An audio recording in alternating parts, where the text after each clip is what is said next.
Ebusiafo aha Ghanatube so ensema ekoso oh my God aha ena wonsabeka ni nyina the trending one the latest one the hot one eni nya ekaka ho lebusiafo matena sise die eni na nsem no mababo bia no pa say yenti ebusiafo be se beka koti ensem no na ye ba na me atwa so amawo Abdullahi, former president of the Ghana Football Association, Nyantakyi, has been discharged by an Accra High Court earlier today after 5 years of a legal battle following the number 12 expose, which was produced by investigative journalist Anas Almeyao Anas. The prosecution was unable to produce a witness throughout the trial, which lasted 5 years. Hence, the decision of the Accra High Court to discharge the former president of the Ghana Football Association. The case, after going through 4 separate judges, all concluded that the accused persons should be discharged following the failure of the prosecution to be able to produce any witness.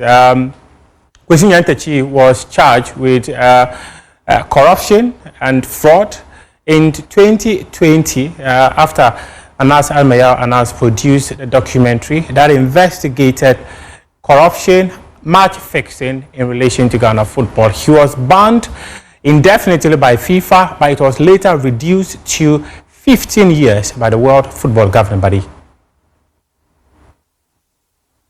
Now let's hear from former chairman of the Ghana League Clubs Association, J.Y. Appiah. He says that the Ghana Football Association bought buses he described as death trap for its members.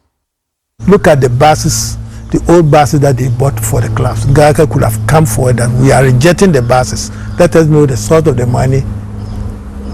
But nobody talking about it. I don't know why. It's leadership side. How do you buy 16-year-old bus for a club? Even I understand it, they've not been able to license those buses. Death trap. And nobody talking about it. The buses have not been licensed? That's what I'm told. Some couldn't get to Pando, those that were to go, couldn't go. I think it was in the press. Yeah. The Pando bus, I couldn't go. United bus, I saw it. How can the new bus that we bought? And I think it was bought in the name of the clubs. It's bought for the clubs. Ghana should, even under this current administration, they should have championed the cause of the clubs. But one could ask the FA president to resign. His general secretary released a statement apologizing to the FA president. I would have stuck the general secretary of the chairman then. You work under me as a chairman. No, we should not tolerate such things. What influenced that? Is it good for association to buy old buses? One Nyantakyi was enough. All the buses they bought were new. When we buy a bus for a club, we couldn't go to Pando. New the buses are there, parked. People, I don't know what is motivating them not to talk until the club's administration, either the football club manager administrator themselves or GACA, starts to do the proper thing. The FA will do what it's doing now. Now, the Attorney General and Minister of Justice, Dr. Ayine, has defended his decision to drop charges against former Deputy Governor of the Bank of Ghana, Dr. Johnson Isiama, and former Minister for Works and Housing, Collins Dauda, citing legal and ethical concerns. Addressing the media in Accra yesterday, he disclosed that an internal memo from the prosecution's division had previously advised against prosecuting Dr. Isiama, as the 150 million Ghana cedis in question was being serviced by Universal Merchant Bank. He criticized the previous administration for ignoring this recommendation, stating that ethical prosecution must be based on clear evidence, not speculation. Took the decision to withdraw the charges against Mr. Johnson Pundit Asiama for the simple reason that in the course of my review of the cases, my attention was drawn to an internal memo prepared by the prosecution division of our department for the attention of the former Attorney General, the Honorable Godfrey Єbo Adame, which recommended that the charges against him be dropped. This is very significant. This is an internal memo prepared by professional prosecutors advising the Attorney General that the charges against our current Bank of Ghana, the governor of the Bank of Ghana, be dropped. Note that Mr. Johnson Pundit Asiama was charged with contravention of the Banking Act for granting a facility of 300 million cedis to Universal Merchant Bank and for causing financial loss to the state in the sum of 150 million Ghana cedis. The internal memo, which I just cited earlier, concluded as follows. This is very instructive. It says, a study of the facts of the case indicates that the initial facility of 300 million has been recovered, leaving 150 million outstanding. This office has confirmed from the Bank of Ghana, that is, the Attorney General's office has confirmed from the Bank of Ghana through Mr. Alexander Tarr, that is PW2, prosecution witness 2, that the interest from the outstanding amount is presently being serviced by UNB Bank.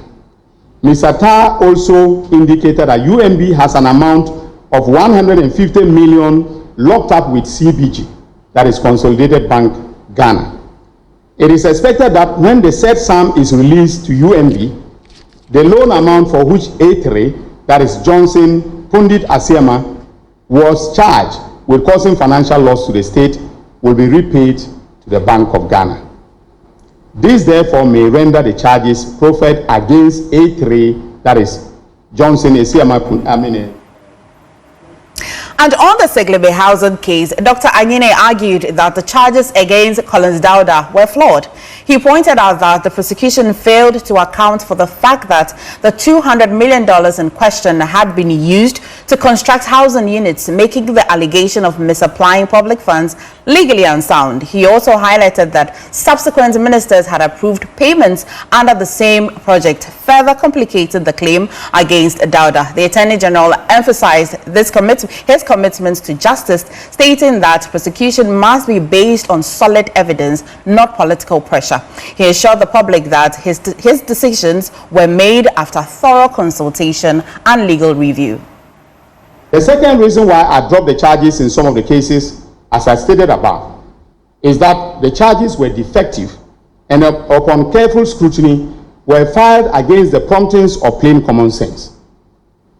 In the case of Republic versus Collins Ďourda and others, for instance, the first accused was charged with misapplying public funds to the tune of 200 million United States of American dollars. In laying the charges, the prosecution failed and or neglected to take account of the basic fact that it was part of that 200 million US dollars that was used to construct the houses at Saglemi. In other words, the value of that built environment is, in my considered opinion, a key determinant of how much of the total sum was allegedly misapplied by the Honorable Collins Ďourda.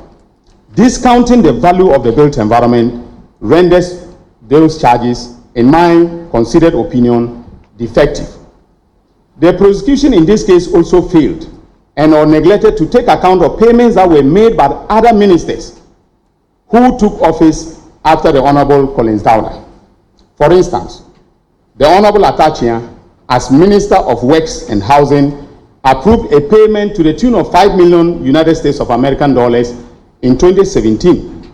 That ought to have been considered in determining the value of state funds that the Honorable Collins Ďourda had misapplied. But that wasn't done. And note, ladies and gentlemen of the media, that the Honorable Atachia was never charged, even though the Honorable Collins Ďourda was charged subsequent to the actions of the Honorable Atachia.